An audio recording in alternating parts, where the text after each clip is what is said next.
Welcome into the KSL Sports front page on this new year. 2021 is upon us. We have 2020 in the rear view now, and we're happy to be online today, this afternoon, starting off the new year, talking about some big news as far as locals in the NFL and BYU football, Utah football are concerned.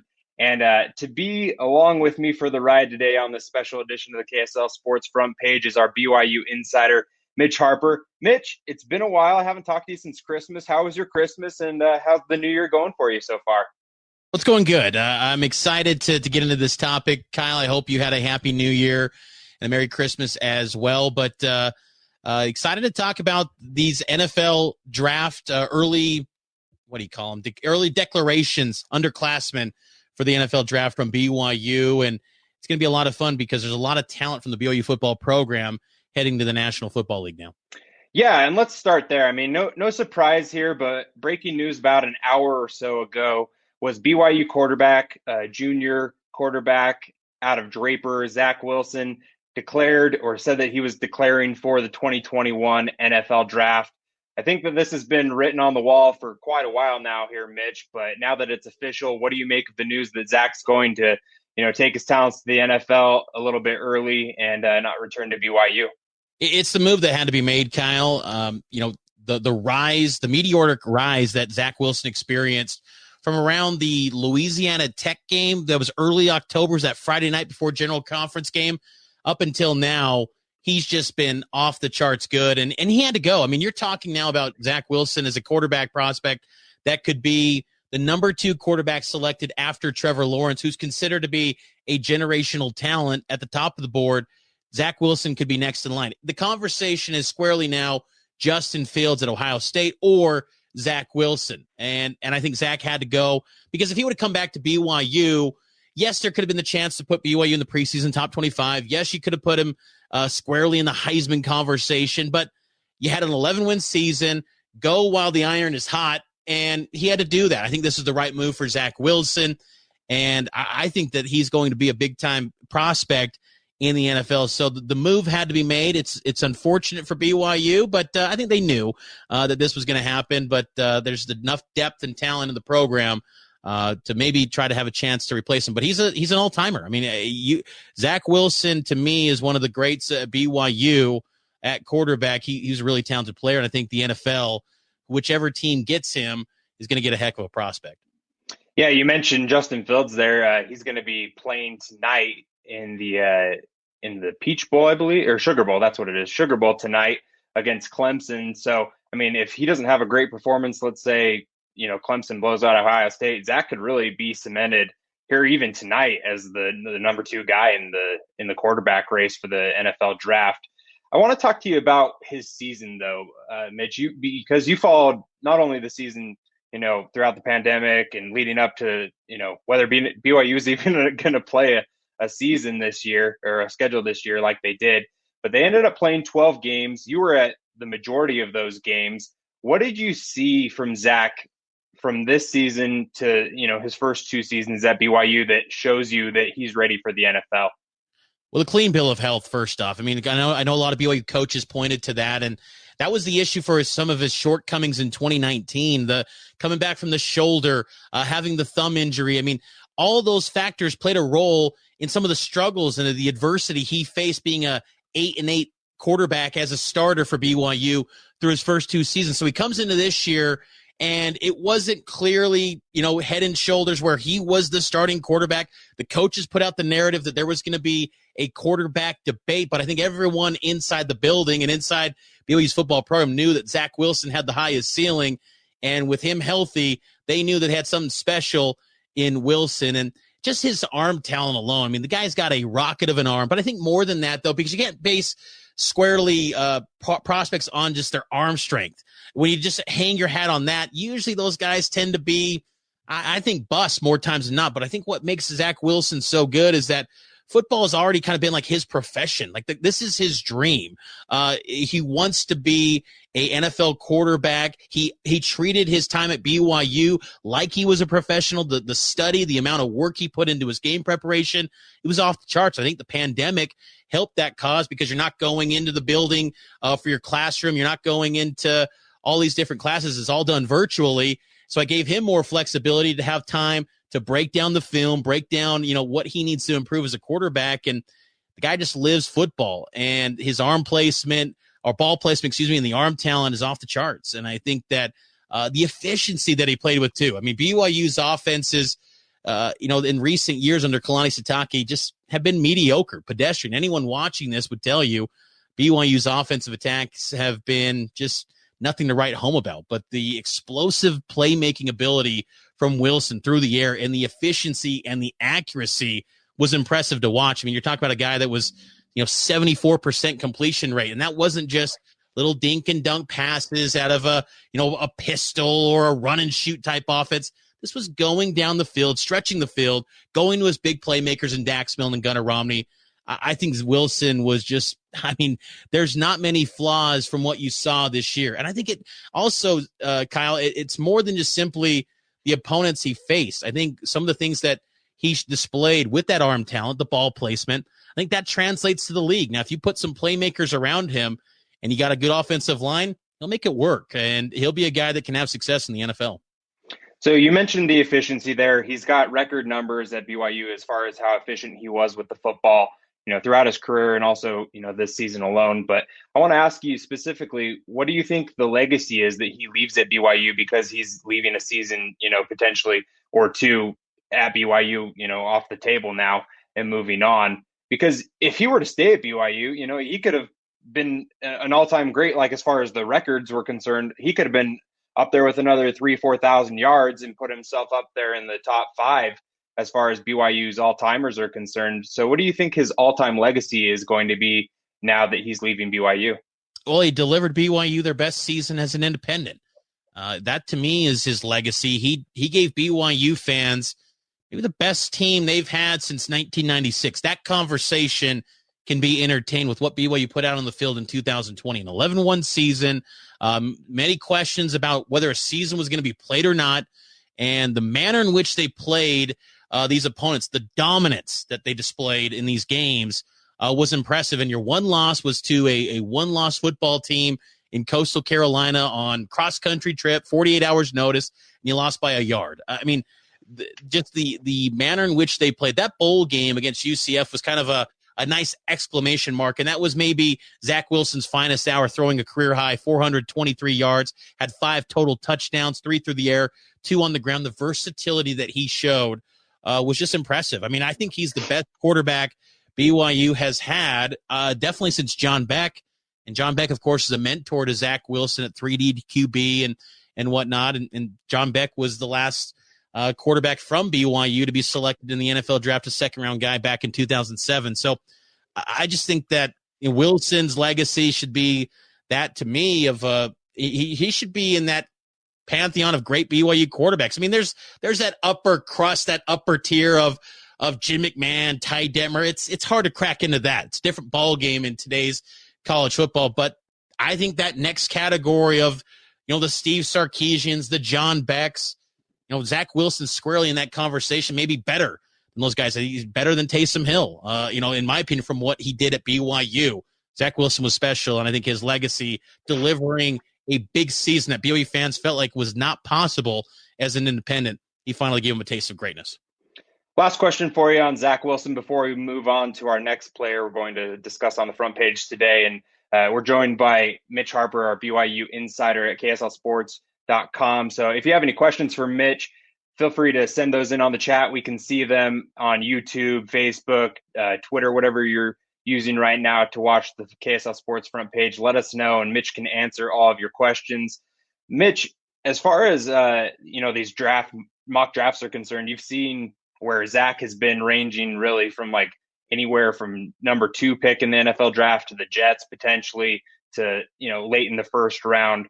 What do you think it would mean if he was the highest NFL draft pick out of BYU? Because you've seen guys like Ziggy, Jim McMahon right there up at the top, right? But what would you think if he were to go number 2 overall? What would that say about Zach?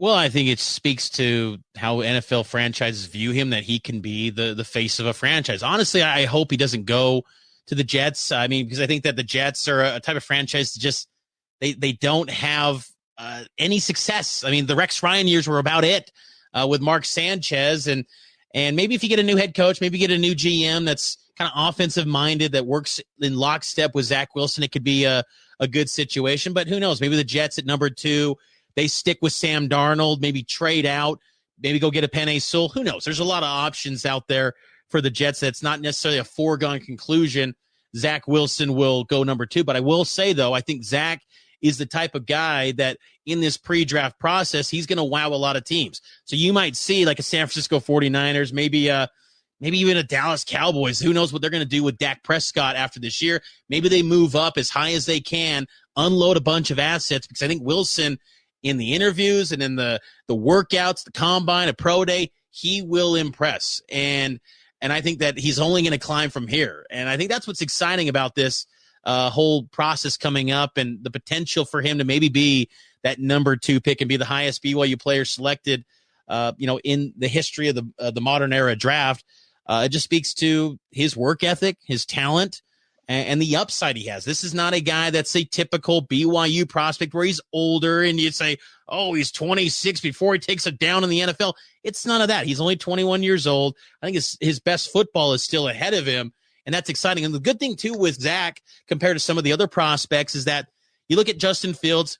Remind me again when an Ohio State quarterback has done anything in the NFL, and the situation with Dwayne Haskins might knock Justin Fields down a little bit too, because I think they're similar quarterbacks with what they did at Ohio State, a similar system. And Ohio State quarterbacks historically never been good in the NFL. And I think also with Trey Lance, they got 1 year to work with as far as a body of work. Most 1-year college guys, 1-year starters, they don't usually pan out. Mark Sanchez comes to mind. There's been a few others, but they never have that long, sustained success. Zach Wilson's a 3-year starter who had, 28 starts under his belt. He's got a good body of work, beat some good teams, and showed out very well. So I think he's going to impress. I think he'll be squarely in that conversation to be in that, top 2, 3, 4, maybe 5. But I would be very surprised if he goes outside the top 5. I just think that he's going to continue to gain momentum throughout this process.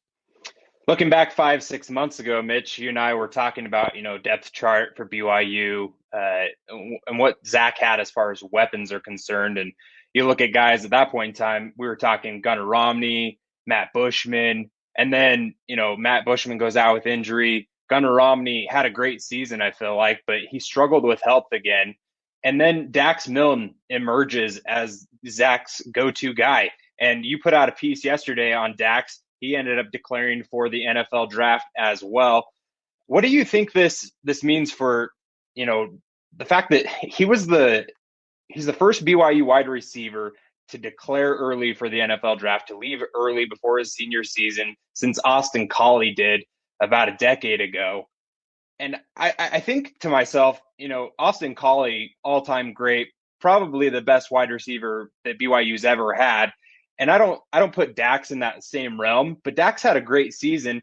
And I think that, he had the writing on the wall as far as Zach leaving. BYU's got a tougher schedule next year.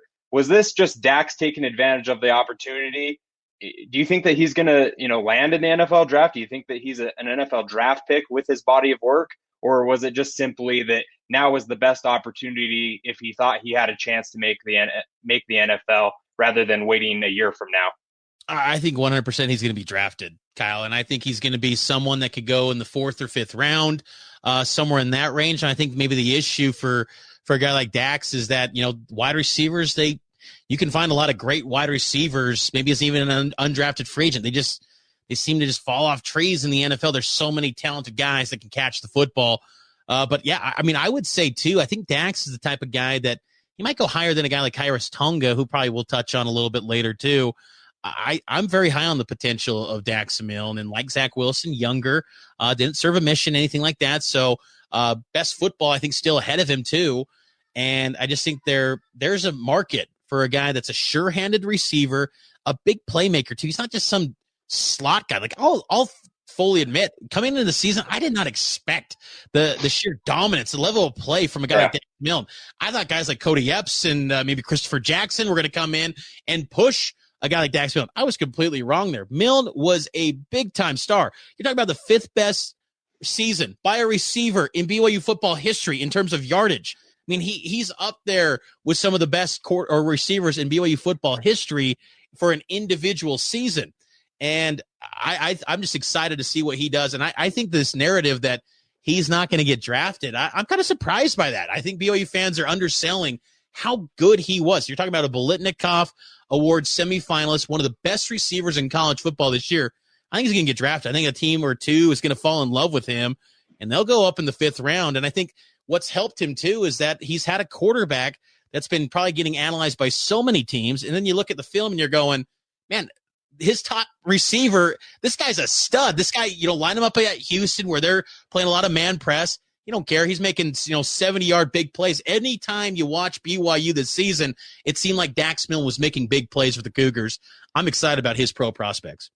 Yeah, I know. I've already heard names thrown out there, guys, comparisons, like Julian Edelman's an obvious one, an all-time great slot guy. It's like Jackson Julian Edelman, right? Yep.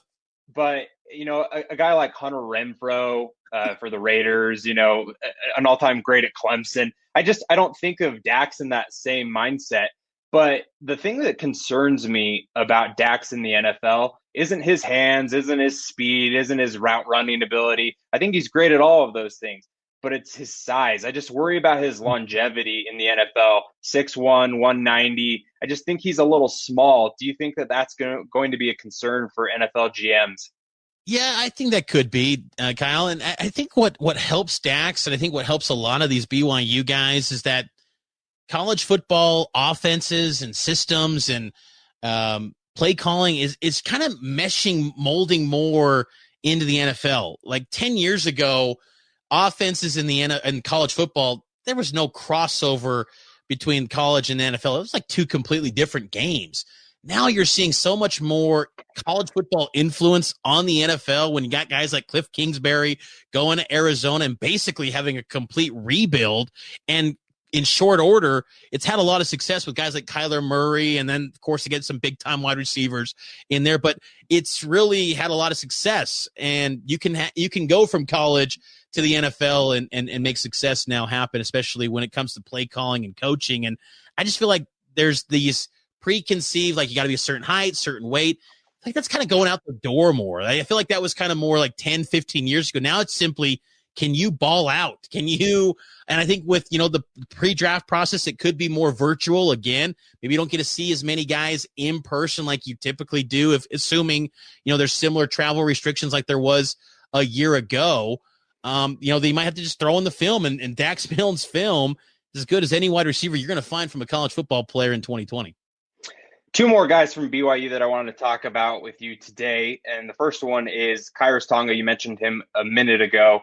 Khyiris, we've seen him kind of test those NFL waters before. Now he's officially announced that he's declaring for the 2021 NFL draft. He's not going to come back for the 2021 season at BYU. And I think that this was, kind of Khyiris' plan all along. You saw him and Bushman announce a season ago that they were going to come back to BYU for their senior seasons at that time. And so I think Khyiris always had that in his mind, that this was going to be his last ride with, him and BYU. What did you think of Khyiris' senior season at BYU in 2020? And was it enough that you think that, because I felt like 2 years ago, Mitch, we talked about him, if he can get that motor consistent enough, he's a first, second, third round kind of a talent. Do you think that he's in that range still, or do you see him falling back in the draft? It's a good question. I mean, I think that one thing that he did show in 2020 was he was a lot more reliable on the field, where he could play a lot more snaps. His first 3 years at BYU, he even would tell us in the media, I mean, he'd get out of breath, and you'd see critical third downs and third and shorts where BYU's defense is trying to get a stop. He'd be off the field maybe because he was gassed or not in the best shape or banged up, injured, whatever it may be. He wanted to be more reliable. I mean, you go watch games like Coastal Carolina, and I know that BYU gave up a lot of yardage in that game on the ground, but you watch him, he did his 111th and then some. I mean, the guy was getting double teamed every single snap and still put together 10 tackles, and he could make plays in the backfield. I think that sometimes the dominance wasn't always there to what I think some people thought he could reach his potential. You kind of wonder if he fully reached all of his potential at BYU. I think he could be a late round guy. I think the one interesting angle with Kairos, though, is that he's just an insanely good athlete at his size. I mean, you're talking about 6'4", 321, and last year he was clocked in at a 4.9540. He runs that. He gets a combine invite and runs that time. Goodness gracious, Kyle, like he will naturally just move up because you're going 6'4", 321, and he's running that. Like I can work with that. I can develop that guy and coach him into a pretty special, one tech defense nose tackle in the league. So we'll see. I would say he's probably a day 3 guy right now. But if he tests the way that he's capable of at the combine or a pro day, he'll move up. But I think right now, I would say he's probably a day 3 guy. You're listening to or watching the KSL Sports front page with Mitch Harper, our BYU insider, myself, Kyle Ireland. You can follow Mitch on Twitter at Mitch_Harper. You can follow me at Kyle Ireland. You can read all of our stuff at KSLSports.com and at the KSL and on the KSL Sports app. We're talking Zach Wilson, Dax Milne, Kairos Tonga leaving BYU and going to the NFL draft, along with All-American, first-team All-American by the AP, Brady Christensen. Brady Christensen had a great season, really dominant. I felt like the only game that he struggled in, that I thought he struggled in, was that Coastal Carolina game, BYU's only loss. And I think that, with his honors and recognitions, the All-American, it was definitely time for Brady to go. You're going to see him as a high draft pick. And so a lot of these guys, it's just right time, right place. They needed to move on for their own, futures, and being able to go and get that money in the NFL is a big deal. And I think that Brady's going to have a successful NFL career. What do you think makes him so appealing to NFL teams, Mitch? I think he's a coachable athlete. I mean, you're talking about a guy that he just naturally, he's a body of just self-improvement, coachable, getting better every single day. I remember in his redshirt freshman season, and keep in mind, he's been around, he was at BYU enrolled for 4 years. He played 3, but enrolled for 4, so he's going to graduate, all of that. But I remember his redshirt freshman year when Jeff Grimes arrived on campus as the offensive coordinator, and Ryan Pugh was the offensive line coach. And I remember he became, like, day 2 of spring football, he became the starting left tackle. And I thought that was notable because Christensen was once a 2-star recruit, kind of out of sight, out of mind, but really instantly became a guy when Grimes and Pugh stepped on the scene where he started to play right away. And I think it was because I remember getting told that he was just someone that he gets taught one thing in a film study and then instantly can apply it onto the field. And he just kind of always used that every single day getting better type of mindset, because I think he was someone that didn't have any accolades by any means, but then he really transformed his body over the time he was at BYU. I mean, signed it at BYU out of Bountiful High School as a 250-pound offensive lineman and baseball player. Now he's 303, and he's huge, and he's like the type of body type, the frame that you want from a bookend left tackle who's going to protect the blind side for a maybe $100 million investment at the quarterback position. So I think he's someone that probably right now maybe a 2nd or 3rd round pick. I think, though, what's interesting with him is that he's at a premium position like quarterback, where, you think about quarterback, defensive end, and offensive tackles. And you get that left tackle that can protect the blind side. That is valuable because, again, you're protecting a maybe 9-figure asset at quarterback. You got to protect that. And if Christensen shows out well, tests well, he could maybe sneak into the back end of the first. Maybe that's maybe high optimistic, best case scenario. I'd probably say 2nd or 3rd round, though.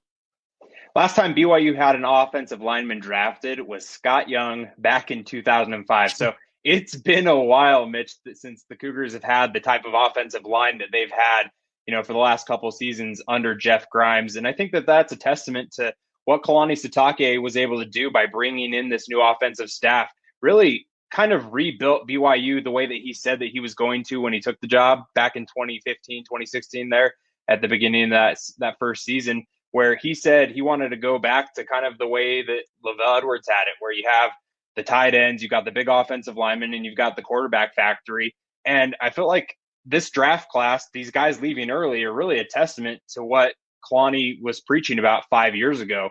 And the fact that BYU has a quarterback that's going to the NFL early. They have offensive linemen now who are NFL draft caliber guys. Matt Bushman, really an injury away from potentially having a great season. And you saw how many touchdowns Isaac Rex had as a freshman. Imagine if those were touchdowns for Matt Bushman, where he would be in the NFL conversation right now. And so I think that, all of these things that were talked about 5 years ago are really coming to fruition now. You put out a piece a couple of days ago on Brady Christensen, and you compared him to Penei Sewell, obviously a local guy, but ended up playing at Oregon in 2019. And you said that you wrote that I think it was Pro Football Focus had his grade higher than Penei Sewell's. Is that correct? Yeah, Brady Christensen's the highest graded offensive lineman in the history of Pro Football Focus since they started their database. I believe it was like 2014. So, and that he got a higher grade than Penei Sewell. Now, is that simply because of the opposition? Because you did point out to the Coastal Carolina game, Coastal had a second-team All-American at defensive end in Taron Jackson and Jeffrey Gunther, who I know BYU fans not too fond of, number 94, as they like to say on Twitter, number 94 on Coastal Carolina. But those guys at times gave BYU's offensive line the business, and Christensen did not give up a sack this year, but there were times where he was beat on some of his one-on-one. So maybe that's the film you point to and say, was it solely because of the schedule? I don't think so, though. I mean, I feel like in terms of pass protection, I mean, Brady Christensen's as good as anyone in college football at the left tackle spot this year. He was great. And I think that, those advanced analytics, you want to buy into those, they would suggest that he had a better individual season than that of Penei Sewell in 2019. And Penei Sewell is going to be, definitely a top 3 pick in the NFL draft. So I think it speaks to the type of talent that Brady Christensen has, and whichever team gets him will be getting, I think, someone who could play in the league for 10, 12 years. I think that's always kind of the expectation when you get a left tackle, is that they're going to be someone that's just going to be the foundation of what you do on the offensive line. And he definitely was that for BYU. 38 career starts, started in every game, was reliable as they come. That's what you want in an offensive lineman. That's Brady Christensen. Last thing before we wrap up this KSL Sports front page today for January 1st, 2021, and that is Brant Keithy, junior tight end for the University of Utah. Mitch, he announced that he's going to return in the 2021 season for the Utes. A junior coming back again. He can be a junior again next season, so potentially 2 years there up on the hill for the Utes. What do you make of Brant's decision to return? I personally didn't think that there was, much to say about him leaving after this season, as much as I thought there was a year ago, just based off of Utah had as funky of a season as any team in college football this year. Not able to start their season for a couple of weeks due to COVID-19, and then just some ups and downs and hurdles and weird stuff throughout that season. Quarterback issues, injuries across the board. It was just a weird year for the University of Utah as far as their football team is concerned on the field. What did you think of Brant's decision to return for another season? Yeah, I think it's the right move. I mean, maybe there was some pause from his end because of the quarterback situation at Utah. I mean, Cam Rising is going to be back, but what about Brewer from Baylor, the grad transfer? They also got the transfer from Texas as well. Did that factor in maybe to his thought process as to, will his numbers actually get better next year with some uncertainty at the quarterback position? But, you look at some of the, tight end spots in 2021 NFL draft. You got guys like Kyle Pitts, Brevin Jordan from Miami. So there's some talented guys that could go pretty early where maybe he would have been a little bit buried on that tight end ranking. So I think it was a smart move for him. But you got to say Keithy and Cole Fotheringham, probably two of the better tight ends Utah football has had, I think, in the Kyle Whittingham era. I mean, that position historically under Whittingham, and a little bit by design, has never really had much notable production at that spot. And again, could be by design, but I think now with Andy Ludwig's offense, it has become a bigger focal point of that passing attack. And I think Keithy and Fotheringham should have some, better years next season. We'll see. But I think that was the right move from Keithy, to return to Utah next year in 2021, because I think it was just, I was a little bit surprised too, like you, that the thought was even kind of entertaining. I thought he would just be a guy that would come back naturally. But again, you think maybe he was just wondering about who's going to be QB, things like that. So goes into the decision, but I think he made the best move coming back. You can read more about Keithy's return as well as all of these BYU guys that we discussed today, Zach Wilson, Brady Christensen, Kairos Tonga, Dax Milne, all of them leaving to go to the NFL draft on KSLSports.com and the KSL Sports app. He's Mitch Harper. You can find him at Mitch_Harper on Twitter. You can find me on Twitter at Kyle Ireland. We'll be back again on Monday for another edition of the KSL Sports front page on 4 p.m. Until then, Happy New Year, and let's hope that 2021 is better than 2020.